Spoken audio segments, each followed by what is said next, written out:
Hi, I'm Rob from Hobbsy. Thanks for joining me live on YouTube for my top 10 British brewed stouts of 2020. I planned to do this earlier than this, but then somebody actually prompted me the other day. I thought, I'll get on it. I'll make sure I do that. So, pouring a bit more of this, which is just doing a review of it. So, stay tuned for in the near future for this. It is a review of this. So, it's Vocation's double maple pecan from in collaboration with Double Barrel 8.5. So they call it which I've missed until the end of my review, like a numpty. They call it a pecan pie double stout, so 8.5. So it's not silly, but maybe Vocational get another mention. Who knows? Excuse me, it's got a frog in my throat. Oh. It's lovely. It's a combination of sweetness and then a lovely kind of like pronounced barrel character. So it's bourbon barrels. Doesn't say which type. So, top 10 British stouts of 2020. Once again, like my IPAs, I've imposed myself a pointless, pointless kind of restriction of one beer per brewery, because I could have easily picked like 3 breweries and just gone, yeah, loads by them.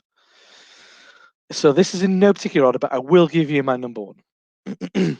So, first off, I'm going to start with. Why not start with Vocation, as I'm drinking a Vocation beer?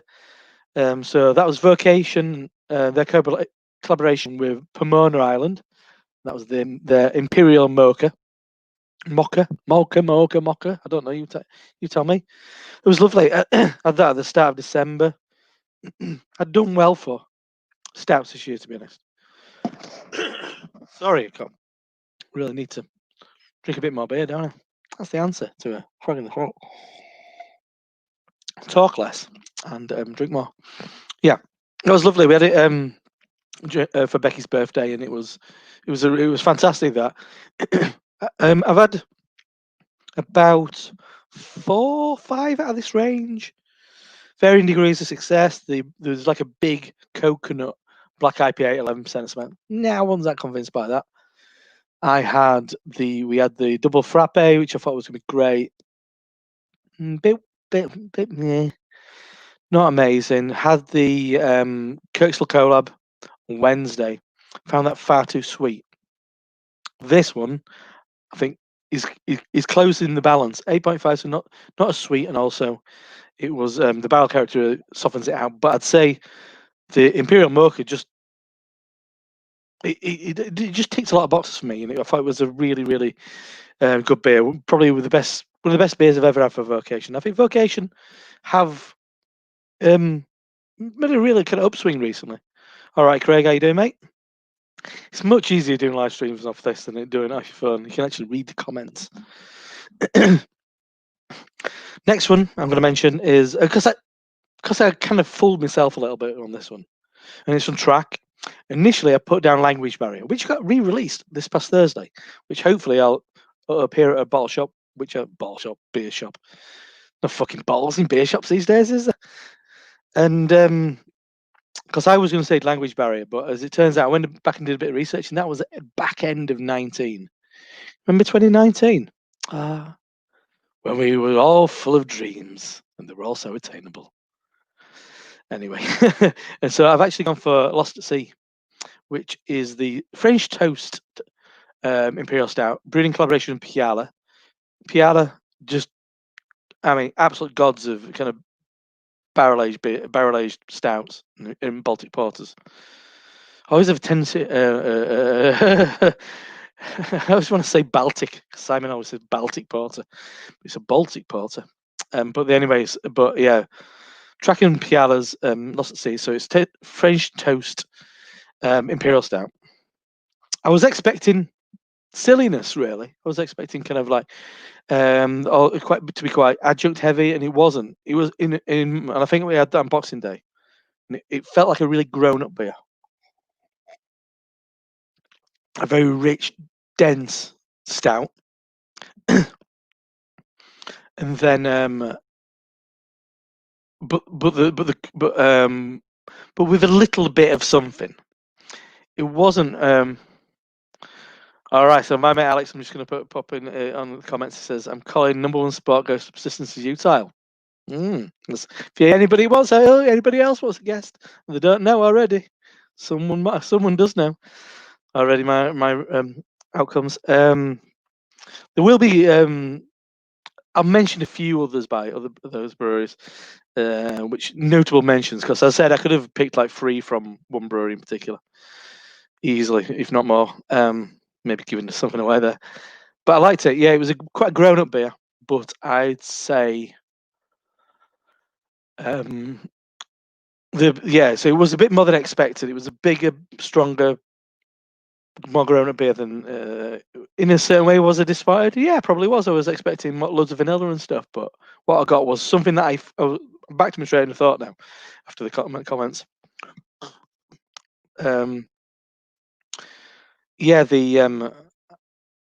It could have been something like Goose Island. It could have been a variant of Bourbon County Stout for me. Next up, I'm going to go Wylam and Old Chimneys, Summing Up the Blood, Heaven Hill edition. Excuse me, all the coughing. I've not got COVID. Just coughing a lot. I'm pissing around, sorry. Yeah, that was really good. I mean, I think the first batch I've had, I was really skeptical about. I think the first time I had it was at Indie Man Bacon, but then I really enjoyed it. They've most recently done a Heaven Hill version of Imperial Macchiato, which is currently in the fridge. Didn't drink that. I have a barrel aged. I think I had a barrel aged version of Imperial Macchiato at, or maybe it was just a straight up Imperial Macchiato up at Anarchy's Friends and Family Beer Festival, which was really fun. That was in February. Remember those days? You can go to beer festivals when the concept of a beer festival was viable. But I thought that was really good. The fact that I knew it was a bourbon barrel, but I didn't realize that Heaven Hill being one of the more sought after bourbon barrels. And I thought that was great. Why don't I have some other good stuff? I really enjoyed Geordie Beer Geek, not just because it had a super cool name.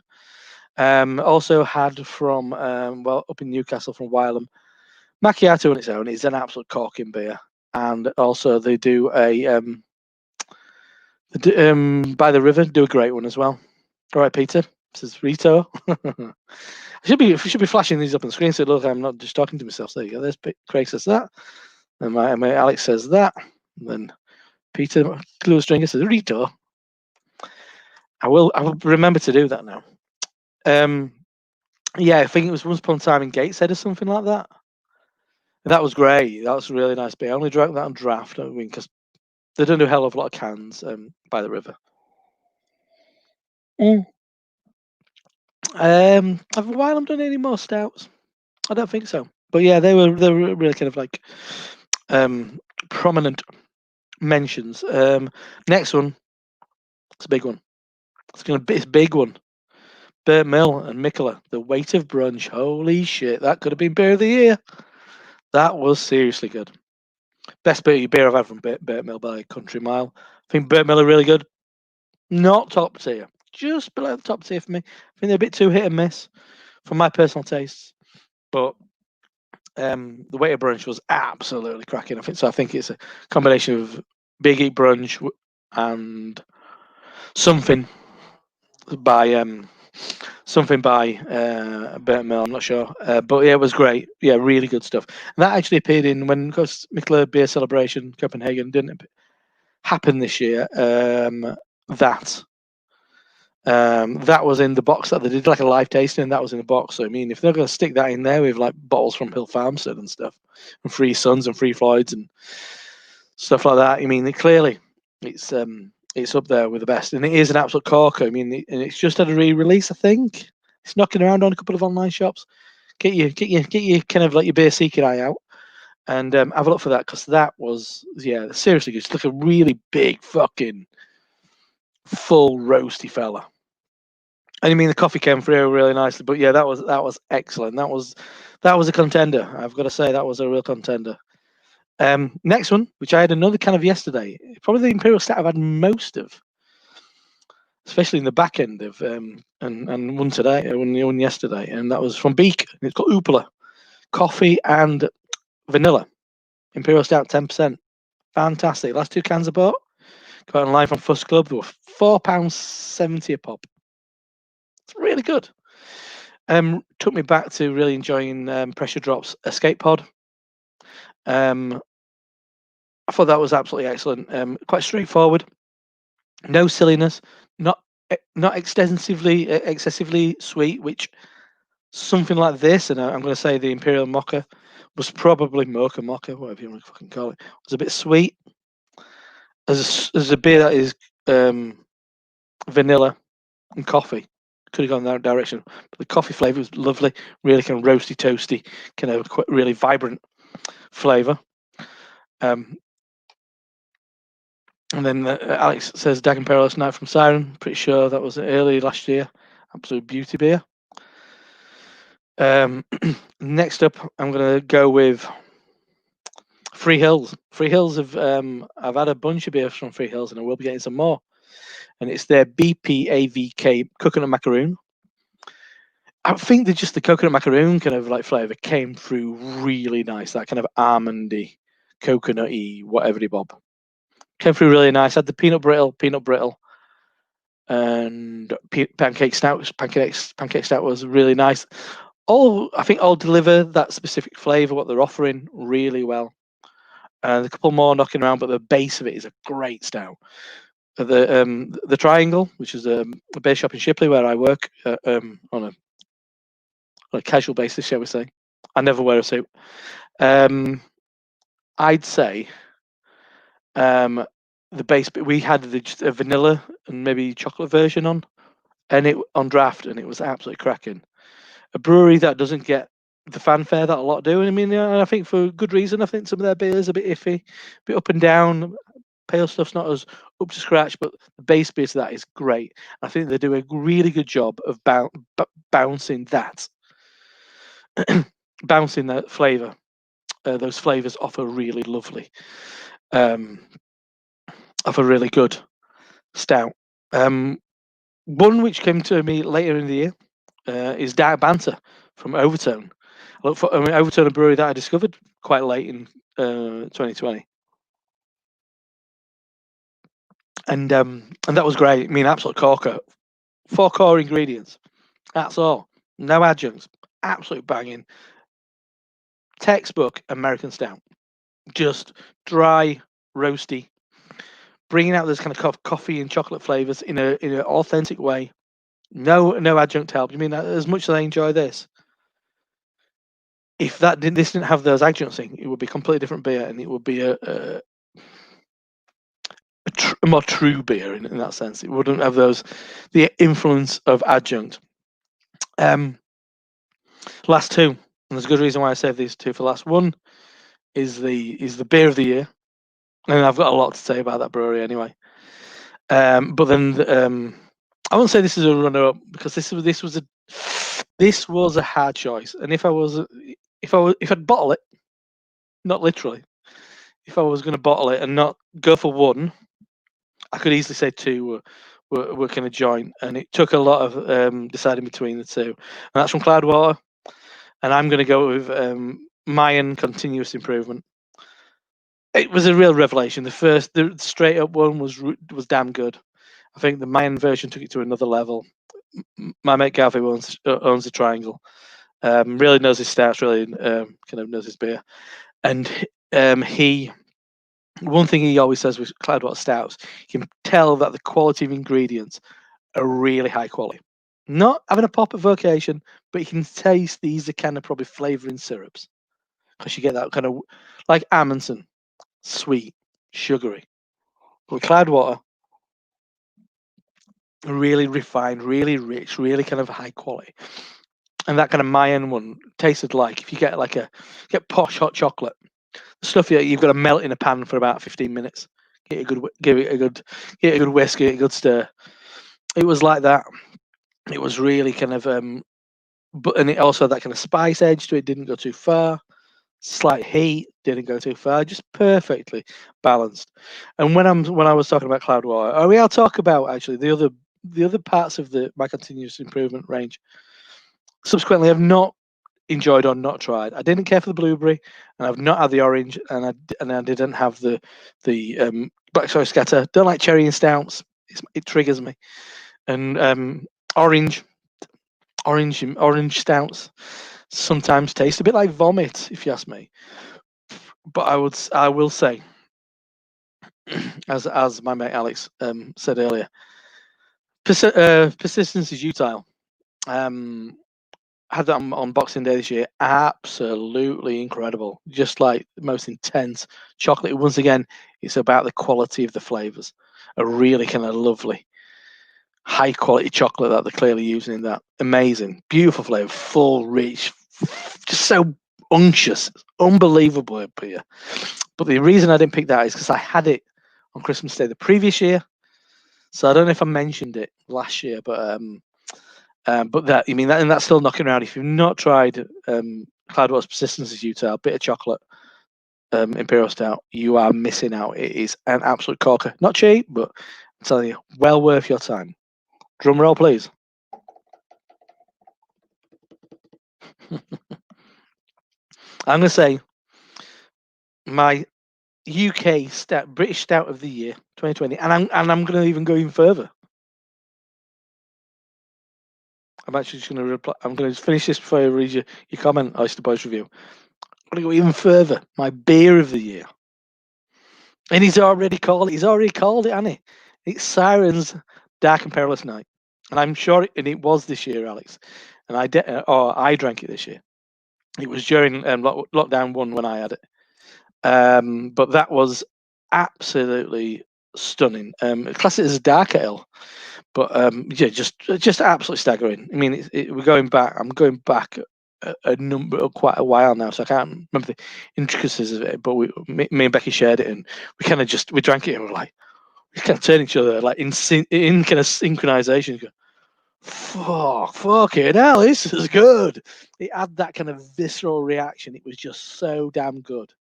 I mean, you can't those kind of moments for me as a beer drinker and a beer reviewer is something you really search for. And I thought that was absolutely incredible.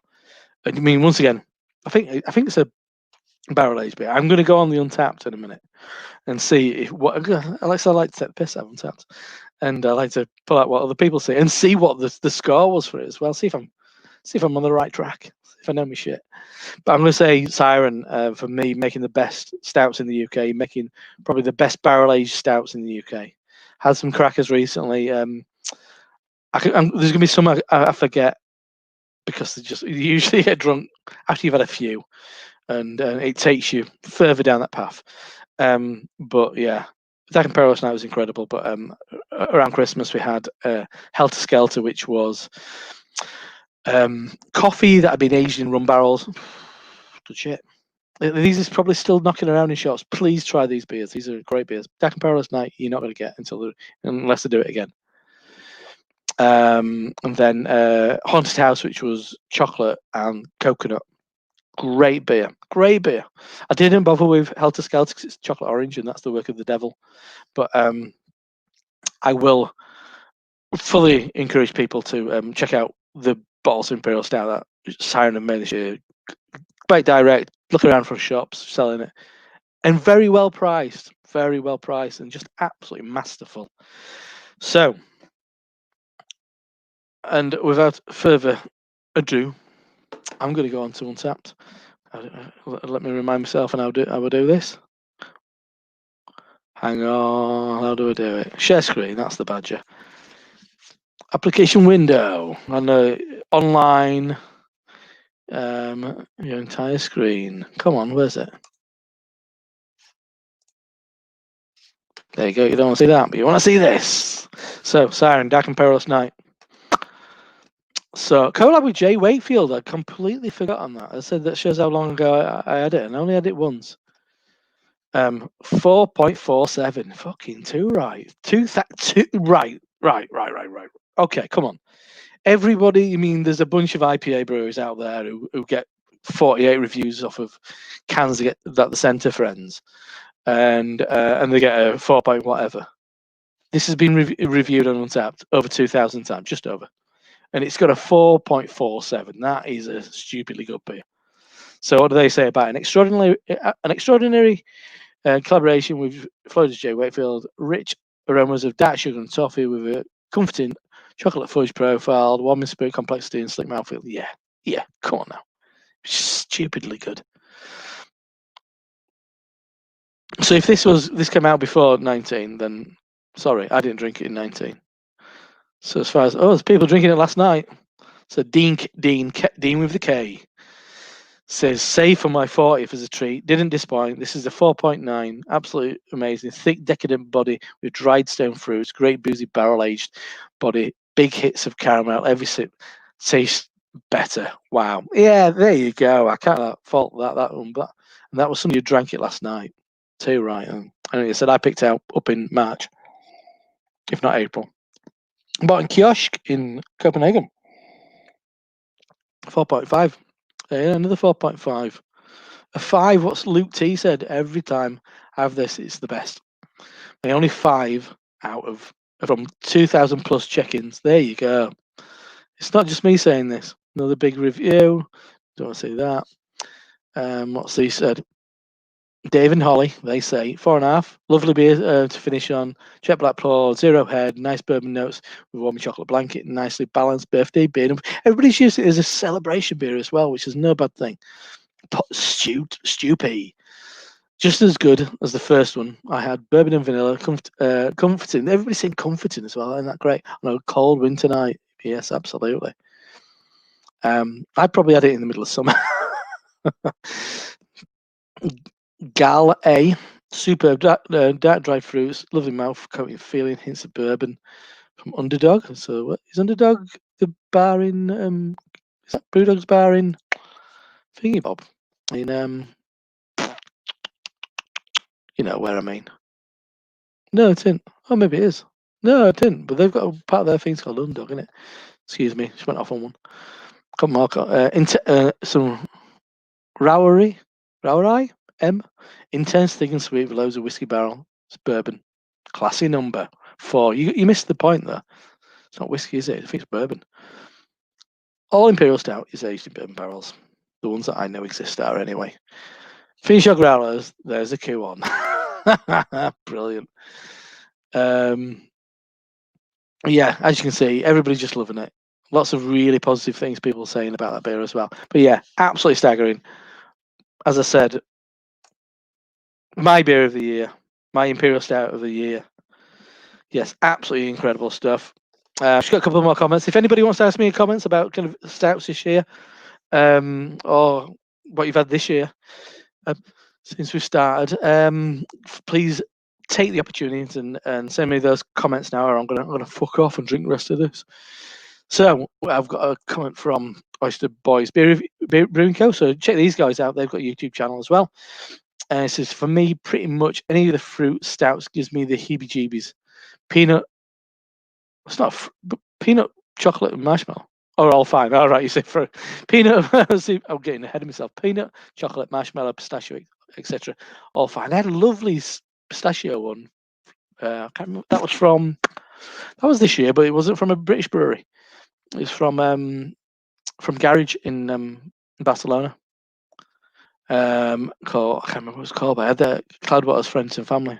Fruit is a no-go. Yeah, fruit stouts, fuck that shit. And then we've got, once again, my mate Alex saying, great choices, Rob. Of course.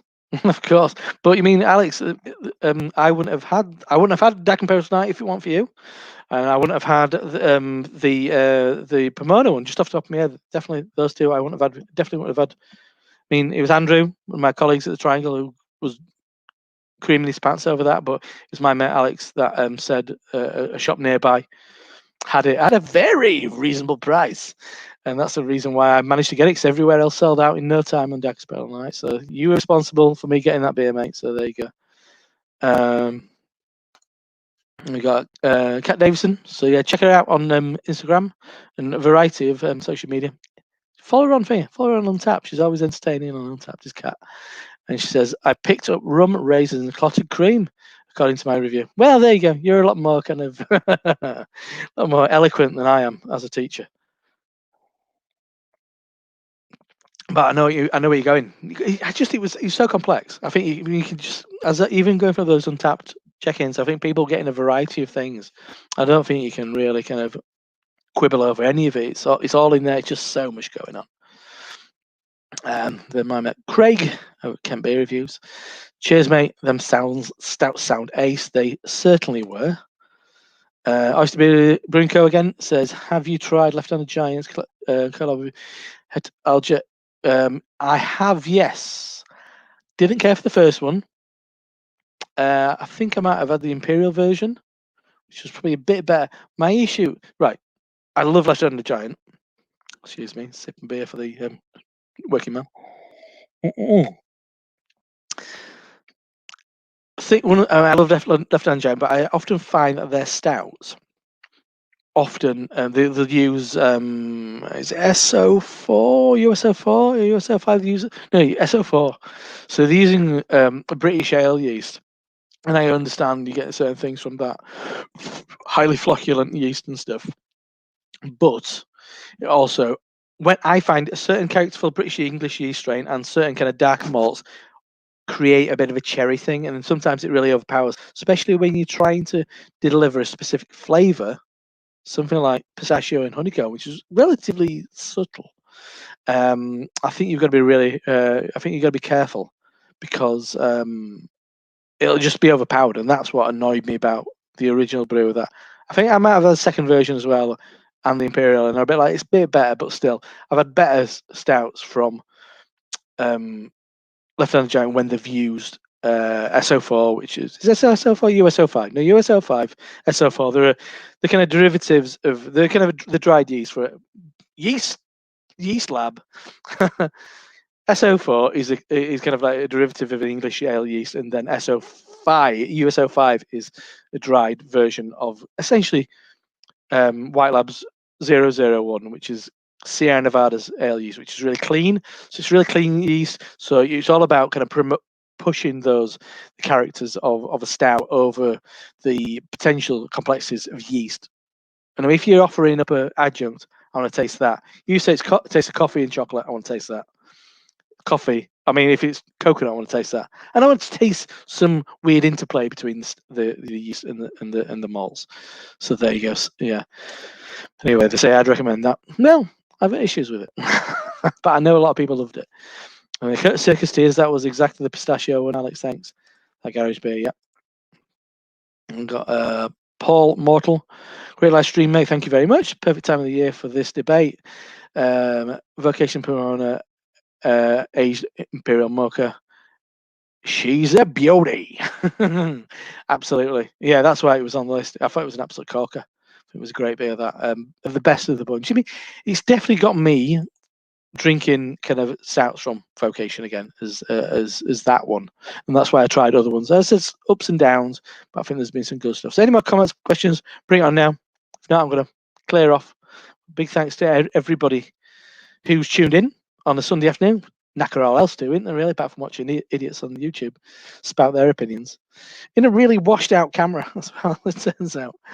When I get close to my screen, I get a bit burnt out. But yes, so any more comments, questions, bring it on now. If not, I'm gonna have another sip of this and then clear off. Got Lee W, regular commenter. Thanks, Lee. It says my favourite stout was Vocation Pure Frappe.